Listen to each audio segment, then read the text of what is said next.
Шымкенттің қары Шымкенттің адамдары сияқты ғой. Жерге түскенде еріп баратыр ғой, қарасаңыздаршы. Еріп үлгеріп жатыр ғой, мейірімі төгіліп тұр ғой мына қардың. Жып жылы, прям романтика болып тұр ғой. Я помню чудное мгновение. Передо мной явилась ты.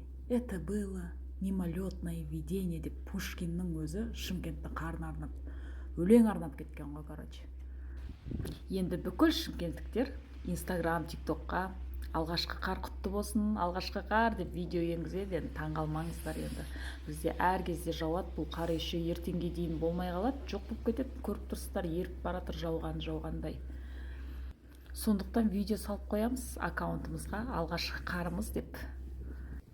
Кстати, шығыс елдерінде, Востокта алғашқы қарда кездескен екі жұп бір жыл бойы бірге болады, махаббаттары берік болады дейді. Так что свиданияға шығыңыздар, жастар. Дала керемет болып тұр енді. Шымкенттің қары зың болып тұр ғой, короче.